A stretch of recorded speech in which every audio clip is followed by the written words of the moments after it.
Bom, o programa Rio Sem Fronteiras chega ao final do ano de 2024, trazendo uma retrospectiva de todos os programas que nós passamos aqui, trazendo temas que atravessaram a agenda do Estado do Rio de Janeiro, da advocacia, da Assembleia Legislativa.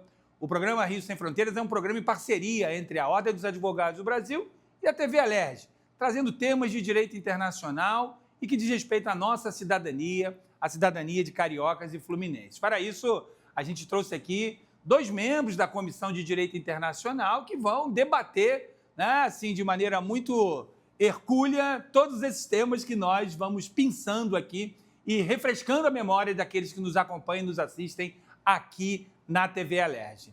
Presente aqui comigo no estúdio o professor Marcos Vinícius, que é vice-presidente da Comissão de Direito Internacional da OAB, professor doutor, lá na Universidade Federal do Rio de Janeiro, com o tema de Direito Civil e Direito Internacional Privado. Também o meu querido amigo Lucas Arnaud, membro da Comissão de Direito Internacional, professor substituto, também com o tema de Direito Internacional. Bom, sejam bem-vindos, vamos nós aqui ao nosso derradeiro programa do ano de 2024, deixando para as férias, então, uma retrospectiva desse programa. Vou começar com o meu querido amigo Marcos, trazendo aqui, pedindo um destaque seu, um destaque daquilo que a gente conseguiu passar aqui na telinha da TV Alerj. Marcos. Bom dia a todos e todas. Uma alegria estar aqui com os meus colegas e principalmente com o nosso estimado presidente da comissão, Dr. Carlos Nicodemos, fechando o ano justamente com uma retrospectiva desse trabalho hercúleo que eu diria que a comissão fez através de inúmeras iniciativas, eventos e principalmente aqui no âmbito da TV Alerj, programas que, em alguns casos, foram até o resultado de algumas iniciativas da própria Comissão de Direito Internacional da OAB-RJ. Por essa razão, eu destacaria um evento anual que a Comissão de Direito Internacional tem feito todos os anos, que nesse ano foi no dia 22 de outubro, e que, na verdade, se transformou em mais de um programa da nossa série. Eu destacaria esse evento, programas, pelo seguinte: entre inúmeras atividades das comissões da OAB, a nossa comissão tem tido cuidado de realizar um evento anual que, por um lado, é direcionado a jovens acadêmicos, jovens talentos, jovens advogados, na ideia de formar geração de juristas que estejam atentos à temática do direito internacional, de maneira a mantermos a continuidade do debate, a continuidade dos estudos e o fomento de especialistas na área. E também destacaria pelo lado profissionalizante, já que nós sabemos que a nossa profissão, a profissão do direito, em todas as áreas profissionais, ela exige uma grande atualização, ela é uma profissão de estudo. Então, por essa vertente, eu entendo que eventos acadêmicos, eles são muito bem-vindos no âmbito da OAB. Na minha opinião, talvez isso seja algo muito personal, talvez, muito pessoal, talvez até pelo trabalho como professor, mas eu acho muito positivo a Ordem dos Advogados do Brasil, que é uma instituição da área profissional dos advogados, ter um ponto de ligação com o mundo acadêmico, até pela formação dos jovens advogados e, como eu estava dizendo, para manter uma atualização, para contribuir para o aperfeiçoamento de profissionais da área. No tocante ao programa Rio Sem Fronteiras, para caminhar para a conclusão, eu destacaria que as 4 mesas, as 4 sessões temáticas do seminário, cada uma acabou virando um programa temático diferente. E nós tivemos o cuidado de abordar não somente temas atuais, mas de temas tanto do direito internacional público como do direito internacional privado. Temas extremamente ricos, como contratos internacionais, como questão migratória, circulação de estrangeiros, a temática dos direitos humanos, a temática ambiental, de modo a produzir não só debates, mas também programas sobre temas variados que possam interessar não só aos profissionais, aos estudiosos do direito, mas ao público em geral, numa ideia de cidadania. Eu destacaria agora, para fechar mesmo, que justamente por essa preocupação acadêmica, nós tivemos também nesse evento uma sessão de apresentação de pôsteres, justamente para fomentar a questão acadêmica de mestrandos, doutorandos na área do direito. Esperamos, né, caso haja continuidade das atividades da comissão a partir do mandato de 2025, poder repetir esse evento, que foi um evento de casa cheia, no plenário, no plenário no qual nós realizamos o evento, no dia 22 de outubro, na sede da nossa ordem. Muito bem, Marcos. Olha, você traz um destaque muito significativo, né? Porque essa é uma preocupação da OAB Rio de Janeiro, que é fortalecer a advocacia, sempre com um pé na academia e o outro na realidade, fazendo desse processo um processo dialético, um processo de construção crítico, teórico, político, jurídico e que traga, né, o melhor resultado na advocacia. Eu acho que o seminário que acabou se realizando no mês de novembro, mas que vem acontecendo ano a ano e que aconteceu nos últimos 6 anos, é um legado, certamente, que a comissão deixa e que nós transmitimos aqui. Como muito bem destacado por você, os painéis, né, a programação, ela foi transmitida na parceria da TV Alerj, levando conteúdo de qualidade para todo carioca fluminense, em especial advogados e advogadas que estão na militância. Mas eu quero, então, ouvir agora o destaque do nosso membro, doutor, professor Lucas Arnaud, sobre o ano de 2024. Lucas. Bem, Carlos, cumprimentar a todos e todas que estão aqui nos acompanhando. Eu queria destacar, especialmente em relação ao programa Rio Sem Fronteiras, o quanto a lista de temas que foram trabalhados ao longo do ano de 2024 representa aí um cardápio, um menu muito extenso de temas que estão na ordem do dia, na pauta do direito internacional, dos órgãos internacionais e das cortes e tribunais. Então, eu destaco, por exemplo, que alguns dos programas relacionados à equidade salarial entre homens e mulheres e desarmamento são 2 temas que estão sendo trabalhados pela Corte Interamericana nesse momento, no âmbito da sua função consultiva, que é aquela função em que as cortes elas são provocadas, normalmente por estados, para se pronunciar sobre temas de direito internacional sem uma vinculação com um caso concreto. No âmbito dessa função, a Corte Interamericana está sendo provocada a se pronunciar sobre o que os estados têm de obrigação em relação a empresas privadas de armamento e sobre o direito ao cuidado também, que tem um impacto muito grande nessa questão da equidade salarial entre homens e mulheres. E tudo isso aqui foi discutido no programa Rio Sem Fronteiras ao longo de 2024. Mas eu destaco especialmente como o grande aí destaque o programa sobre justiça climática, que em 2024 foi um tema que teve muitas novidades, um número realmente muito extenso de atualizações para a gente trabalhar. Então, a própria Corte Interamericana realizou em maio, aqui no Brasil, na cidade de Manaus, um longo cronograma de audiências em que ela escutou centenas de organizações da sociedade civil sobre o tema das mudanças climáticas, e a gente teve, então, um programa extenso, muito detalhado, aí, cobrindo a questão da justiça climática, que é provavelmente o grande tema do direito internacional no momento, né? Então, para além disso, vários outros tribunais ao redor do globo foram se pronunciando em 2024. O Tribunal Internacional do Mar, por exemplo, já publicou uma opinião consultiva também sobre as obrigações dos estados em relação ao ambiente marinho, mudanças climáticas, e a Corte Nacional de Justiça, que é o grande tribunal aí, sediado na Haia, na Holanda, vai se pronunciar ano que vem sobre o tema e realizou audiências em que o Brasil, por exemplo, foi até a Corte, se pronunciou, deu a sua opinião sobre esse tema tão urgente e tão importante. Então, eu acho que isso é significativo de como o programa Rio Sem Fronteiras e a OAB, ao longo de 2024, a Comissão de Direito Internacional, tem conseguido trabalhar esses temas que estão na ordem do dia, sendo discutido aí em todos os organismos e todas as cortes internacionais. Bom, muito bem, e você dá aí um ênfase não só a um mosaico de temas que nós acabamos trabalhando aqui no programa, né, nessa parceria, mas também destacando o tema da justiça climática. E aí são vários os temas, né? Nós falamos, para ter uma ideia aqui, aqueles que nos assistem, além da justiça climática, o Dia Internacional do Consumidor, o Dia Internacional da Saúde, o acesso à justiça, né, o parlamentar no direito internacional, o Dia Internacional de Combate ao Discurso de Ódio, o Dia Internacional do Desarmamento. Foram programas realizados que a gente vai liberando aqui para poder convidar, inclusive, aqueles que nos assistem nesse programa, que é a Retrospectiva 2024, para que é só ir lá no canal da TV Alerj, pensar e assistir, porque eles estão todos lá guardados à disposição de todo carioca, de todo cidadão e toda cidadã.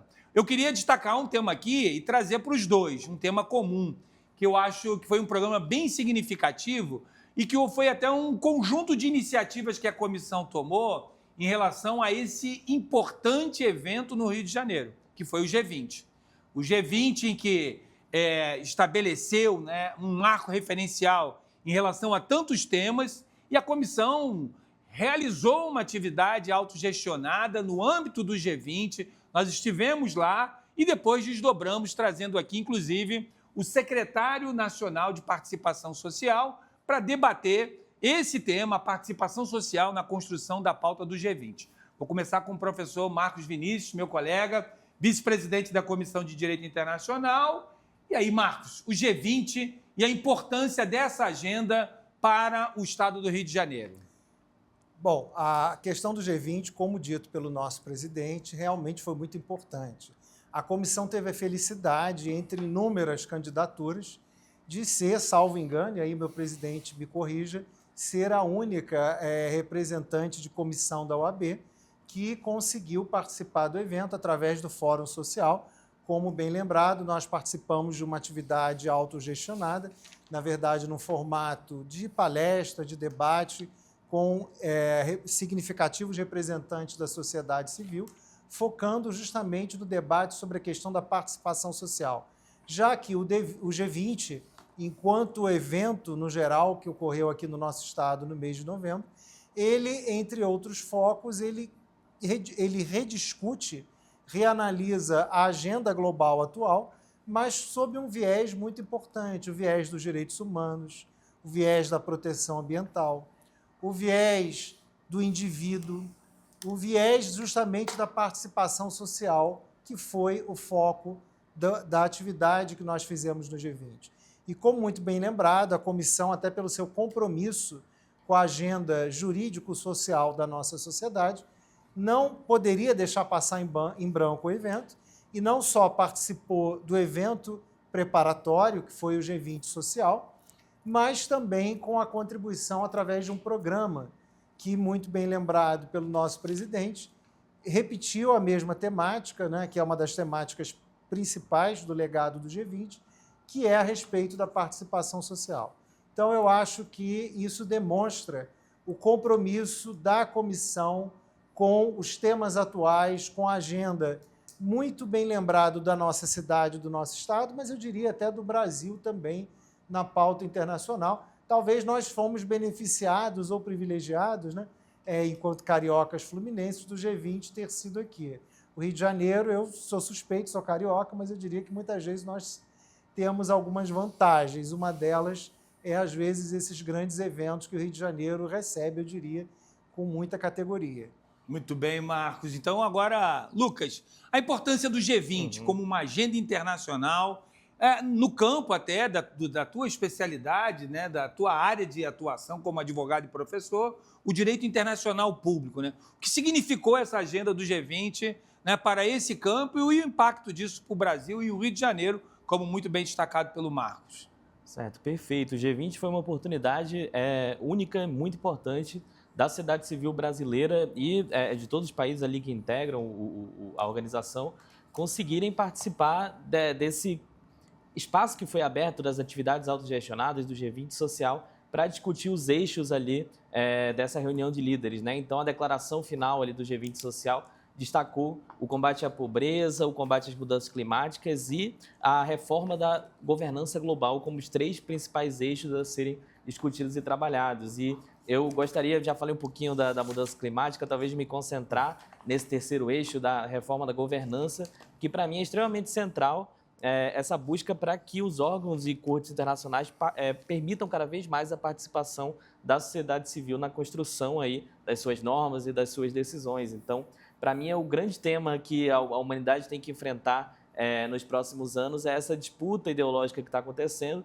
entre algumas inclinações políticas que defendem um isolacionismo cada vez maior, uma crítica à atuação dessas organizações internacionais, e aqueles que acreditam no poder do direito internacional, acreditam na riqueza dessas ferramentas da sociedade civil participar, ir até a ONU e até outras organizações. Então, eu destaco, por exemplo, relacionando com o programa que teve aqui na Rio Sem Fronteiras sobre o Dia Mundial da Saúde, a discussão que está tendo atualmente sobre um tratado que preveja melhor e descreva com mais detalhes as obrigações dos estados em relação a pandemias. Então, é uma consequência direta do que a gente enfrentou na humanidade nos últimos anos, mas que está tendo talvez um pouco menos de atenção do que a questão das mudanças climáticas, né? Então, a importância da sociedade civil se apropriar desses processos, participar, dar a sua opinião para conseguir combater esses movimentos aí de isolacionismo e a gente perceber que esses problemas transnacionais, como as mudanças climáticas, as questões econômicas do combate à pobreza, questões de saúde, só vão ser resolvidas com a participação da sociedade civil de uma forma transnacional nesses espaços internacionais. Bom, muito bem, Lucas, e a gente vai chegando aqui ao final do nosso primeiro bloco e nesse momento queria fazer aqui uma homenagem, um agradecimento também à TV Alerj, à Alerj propriamente dito, né? Aos parlamentares que passaram por aqui no nosso programa. Deputada Marta Rocha, deputado Daniel Librelon, deputada Tia Ju, deputado Munir Neto, deputada Dani Balbi, que foram parlamentares que estiveram aqui e contribuíram com esse debate de maneira muito significativa, deixando aí um legado de integração entre a Casa Parlamentar do Estado do Rio de Janeiro e a nossa OAB, Ordem dos Advogados do Brasil. E com isso terminamos o primeiro bloco do programa Rio Sem Fronteiras, uma parceria TV Alerj OAB, discutindo aqui uma retrospectiva 2024. Já voltamos no segundo bloco.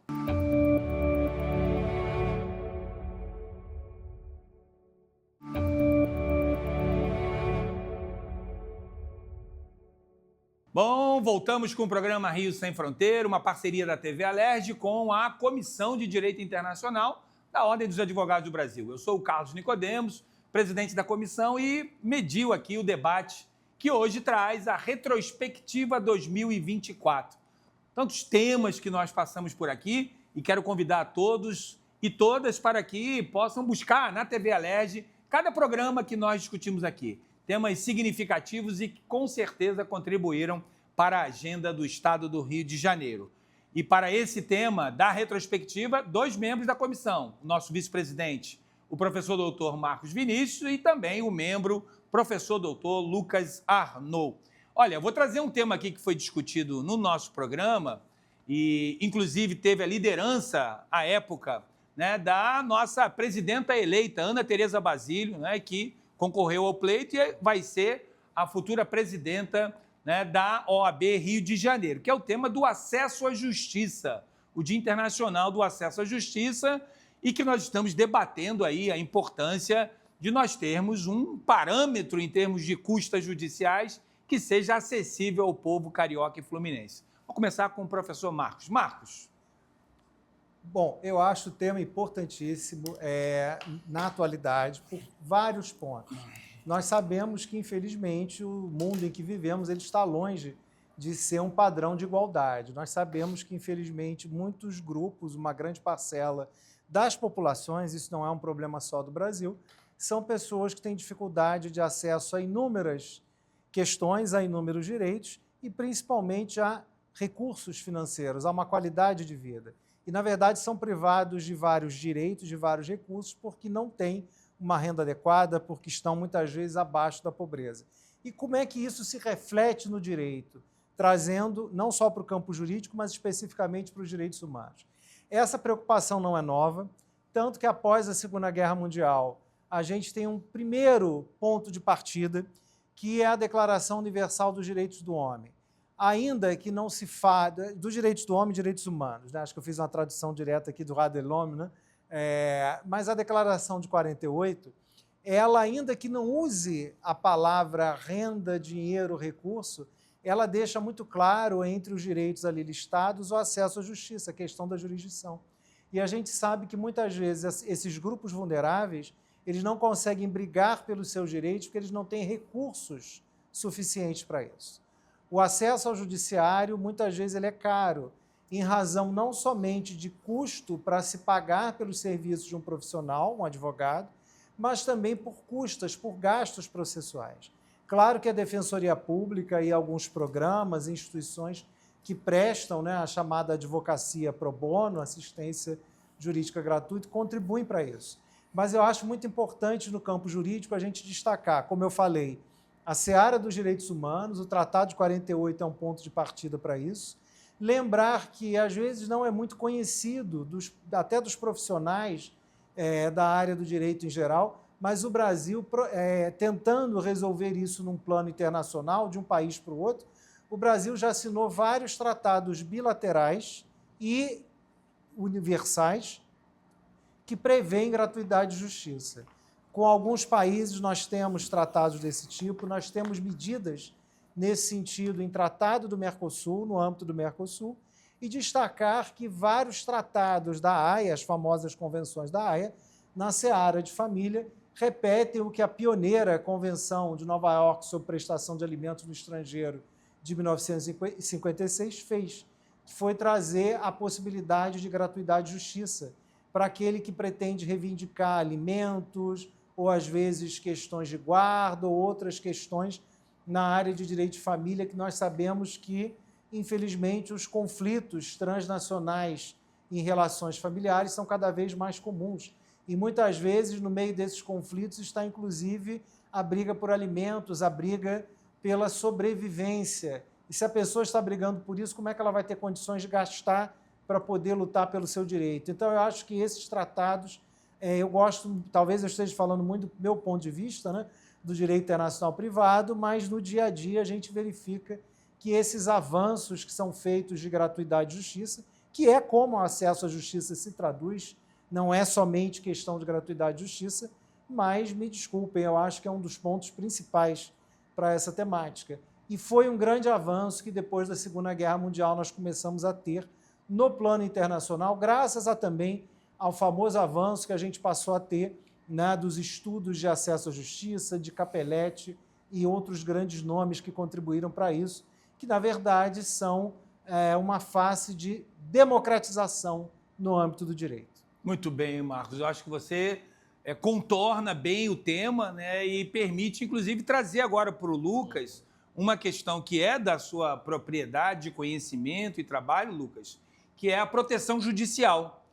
Está lá no artigo 25 da Convenção Interamericana de Direitos Humanos da OEA, salvo engano, 25, não é? 25, o direito humano à proteção judicial, e que tem sido objeto, inclusive, de fundamentação para várias decisões condenatórias, né, de países que não cumprem com a sua obrigação de proteger. Penso eu que quando se modulam custas judiciais fora, né, da capacidade econômica de um povo, há uma vulnerabilidade aí em relação a esse direito. Queria que você trouxesse isso, Lucas, numa perspectiva do teu campo do direito internacional público. Perfeito, Carlos. A Corte Interamericana, inclusive, tem jurisprudência nesse sentido, de que custas judiciais excessivas são um obstáculo a esse direito de acesso à justiça, de proteção judicial. E eu acho que esse tema, mais uma vez, demonstra a importância de, no mundo atual, nós pensarmos nos problemas de uma forma interconectada, de uma forma global, porque cada vez mais as pessoas, os bens, as mercadorias, as situações transitam, né, entre fronteiras. Cada vez mais as fronteiras se tornam construções jurídicas e as pessoas vivem sem observá-las completamente, né? Então, é fundamental que os estados consigam chegar em soluções que harmonizem as diversas jurisdições, porque enquanto no Brasil, por exemplo, nós temos uma sistemática interessante, não só de gratuidade, de justiça, mas também, por exemplo, de assistência judicial com a Defensoria Pública, muitos outros países não têm o mesmo contexto. E num mundo cada vez mais interconectado, em que violações de direitos humanos podem acontecer, não observando essas fronteiras, situações de tráfico de pessoas, eu acredito que a questão da internet, por exemplo,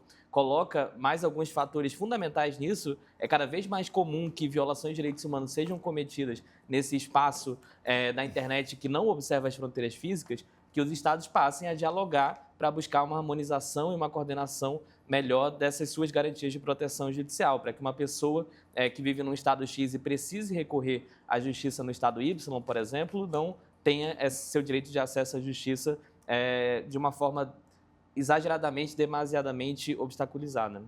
Bom, muito bem. Acho que demarcamos bem aqui a importância desse tema do acesso à justiça, às custas judiciais, a necessidade de se pensar, né, da capacidade econômica e financeira do cidadão para buscar a justiça dentro de uma lógica do Estado democrático de direito.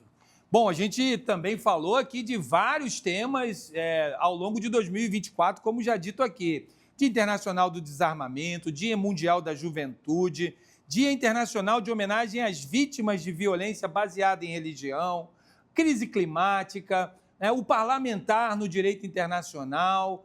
E aí, estou destacando aqui, para poder trazer ao nosso debate, a questão do discurso de ódio. Foi em junho esse programa, e que contou com o deputado professor Josemar e o babalaô Ivani dos Santos, que debateram o Dia Internacional contra o Discurso de Ódio. Estamos trazendo, acho que muito também em razão desse momento, né? Um momento de final de ano, o espírito de Natal, o espírito de Ano Novo, e também olhando aqui no retrovisor dados e números que foram disponibilizados agora recentemente, por exemplo, da questão da misoginia, né? Com o discurso de ódio, com a misoginia nos canais de YouTube, ou seja, as mídias e plataformas sociais, uma coisa assustadora. Então, a gente está pensando esse tema e, no espírito de Natal, eu pergunto ao professor Marcos a importância desse tema, né, para o direito internacional e nós o enfrentarmos como sociedade.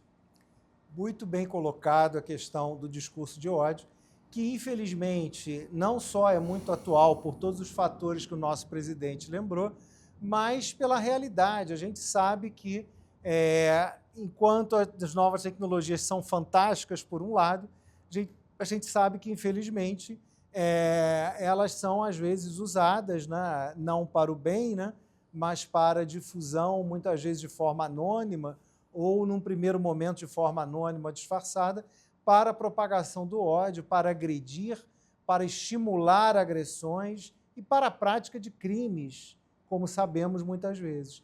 E tudo isso ligado ao ódio.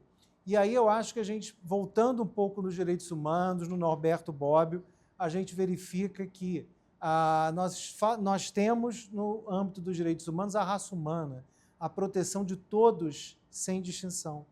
E o que a gente verifica? O discurso de ódio, ele, na maioria das vezes, ele foca no outro. Ele foca nos grupos vulneráveis, naqueles grupos que, pela sua própria condição, sofrem algum tipo de discriminação. E o discurso de ódio, infelizmente, entra em cena aí para justamente proferir ofensas, agressões, estimular agressões em nome do ódio pela diferença que os indivíduos têm, a suposta diferença, né, pela característica, pela própria condição, seja por questão de gênero, de raça, de identidade de gênero, de orientação sexual, de religião, a questão das pessoas PCD e outras questões ainda que nós sabemos que, infelizmente, ainda motivam essas práticas que, na verdade, são ao arrepio da lei. E aí, para fechar, eu diria que o direito, mais uma vez, entra em cena, tentando coibir essas medidas. Eu sei que, quando eu falo que o direito entra em cena, talvez o leigo, algumas pessoas vão questionar, mas eu acho que, no mundo de hoje, a gente também tem que ver, de um ponto de vista técnico, que o direito ele tenta responder às demandas que aparecem na sociedade. E essas demandas, não o discurso de ódio em si, mas a forma como ele é feito atualmente, através de redes sociais, de mecanismos que buscam anonimato, que tentam burlar meios de controle, isso apresenta desafios para o mundo do direito.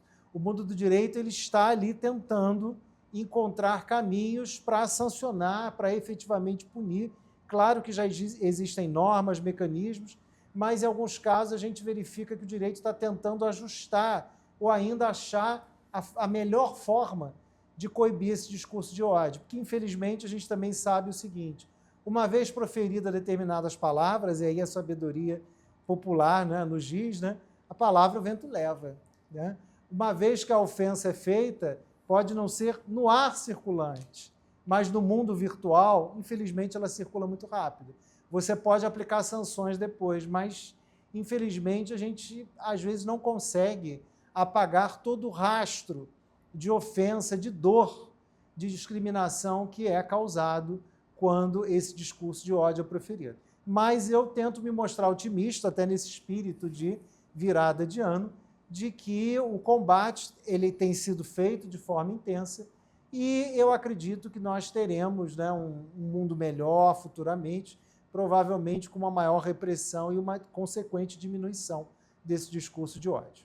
Olha, e é desafiador no Estado democrático de direito a gente ter um ambiente com esse discurso de ódio e, do outro lado, um país, como você mencionou, Norberto Bobbio, um país como o Brasil, signatário de tantos tratados internacionais, de leis tão densas como a nossa Constituição Federal, leis também infraconstitucionais que enfrentam juridicamente esse tema, mas a gente tem a sensação de que isso cresce. Cresce aí, professor doutor Lucas, quero trazer uma questão polêmica dentro desse tema, que é a falsa ideia de que a liberdade de expressão, né, é a âncora desse discurso de ódio, ou seja, que é um direito absoluto e que pode tudo. Pode tudo? Eu diria também que essa é uma questão muito em voga, né? E eu acredito que esse tema, Carlos, ele nos permite aqui unir vários dos temas discutidos hoje, no programa de hoje, e também pela Comissão de Direito Internacional da OAB ao longo do ano. Então, eu acredito que é mais uma demonstração da importância dos Estados se unirem no âmbito dessa governança global para enfrentar esses problemas que são transnacionais, que não observam fronteiras, como, por exemplo, o discurso de ódio. Então, é curioso que as organizações que propagam esse tipo de discurso, organizações neonazistas de extrema-direita, por um lado, atacam espaços internacionais, como as organizações de direitos humanos, por exemplo, mas, por outro lado, nós sabemos que eles são extremamente organizados em nível internacional, possuem os seus fóruns, então dialogam entre si, têm estratégias coordenadas, por exemplo, para aproveitar vácuos de jurisdição e brechas jurídicas para não serem responsabilizados. Então, novamente, o Brasil, apesar dos inúmeros problemas que o nosso país tem um arcabouço relativamente robusto em relação à punição desse tipo de discurso, e nós vimos ao longo de todo esse ano uma verdadeira guerra judicial entre o Supremo Tribunal Federal e uma rede social que permitia a proliferação desses discursos de ódio, né, no âmbito do seu site, né, do seu sistema. Então, ficou bem claro nessa oportunidade que é preciso ter ferramentas internacionais, porque um judiciário nacional, ao final e a cabo, o STF saiu vitorioso, de certa forma, dessa disputa judicial, mas foi uma longa batalha que demonstra a importância dessa coordenação a nível internacional para que os Estados consigam combater esse discurso. E eu acho que isso também dá oportunidade, quando falamos de acesso à justiça, falamos de uma perspectiva mais civil relacionada a ações de caráter civil, de também discutir a cooperação em matéria penal internacional, que é extremamente relevante. Esse ano também nós tivemos aí um desfecho do caso Robinho, né, em que o Carlos Nicodemos teve uma atuação importante, a Comissão de Direito Internacional produziu nota técnica sobre o caso, e a União Europeia, por exemplo, emitiu uma resolução esse ano, incluindo o discurso de ódio entre os crimes previstos ali no ordenamento da União Europeia, que é algo muito particular do sistema europeu, não é exatamente reproduzível aqui na América Latina, mas mostra como eles entendem que é um problema que tem que ser atacado de forma transnacional pelos países em conjunto. Então, é um desafio aí importante que se coloca, mas que só vai poder ser resolvido com os Estados se coordenando e mostrando que a liberdade de expressão não é absoluta, ela deve ter restrições. Muito bem, Lucas. Bom, vamos chegando aqui ao fim. Marcos, quero lhe dar 1 minuto para fazer o fechamento dessa retrospectiva, assim depois como para o Lucas também, e a gente vai encerrando o nosso programa. Professor Marcos, em 1 minuto, a sua saudação final e aí um olhar sobre essa retrospectiva. Bom, é com muita alegria que a gente fecha essa retrospectiva, um ano extremamente produtivo em matéria não só de programas de trabalho da comissão, o que pode ser demonstrado até pela variedade de temas que o nosso presidente elencou, que nós tivemos, né, a alegria de contribuir através da Comissão de Direito Internacional da OAB. Esperamos poder continuar contribuindo futuramente, até porque eu acho que ficou claro que nós levamos em consideração não só um calendário de datas significativas de combates de direitos do âmbito internacional, mas acompanhando a agenda dos principais fenômenos que acontecem na nossa sociedade e que repercutem no mundo jurídico. Muito bem. Eu que agradeço o convite, a oportunidade de ter participado do programa, de outros programas e da comissão. Muito bem, professor Marcos. Lucas? Bem, na mesma toada do meu colega Marcos, eu acredito que ficou bastante demonstrado como a Comissão de Direito Internacional da OAB, ao longo desse ano de 2024, no Rio de Janeiro, teve não só uma atuação extremamente significativa em número de atividades, de congresso, de notas técnicas, programas como Rio Sem Fronteiras, mas também extremamente qualitativa, né? Entrando aí sempre nos temas que estão em voga, estão na ordem do dia, na ordem internacional e aprofundando o debate, trazendo a sua contribuição. Então, eu agradeço também pelo convite. Eu desejo a todos todas que estão nos assistindo boas festas e um bom encerramento de ano. Muito obrigado, Lucas. Bem, e a gente vai encerrando aqui o nosso programa com alguns agradecimentos, né? Primeiro, ao diretor da TV Alerj, Luciano Silva, pelo apoio, por toda a estrutura com a sua equipe que nos trouxe até aqui, gerando todos esses programas com muita responsabilidade em relação ao conteúdo, ao que ele contribuiu para a sociedade carioca e fluminense desse lugar do parlamento no estado do Rio de Janeiro. Agradecer a nossa comissão coordenadora, a nossa diretoria da Comissão de Direito Internacional, vamos dizer assim, né? A Tuane Vargas, a Maria Fernanda Fernandes, as nossas estagiárias Luísa e Rafaela, ao nosso vice-presidente, a todos os membros aqui representados na pessoa do Lucas, e vamos fechando esse programa. Uma retrospectiva de 2024, acreditando que em 2025 a gente possa ser melhor, que a gente possa estar melhor e que a gente construa um mundo mais de paz, menos de guerra, menos de ódio e mais de direitos. Até a próxima.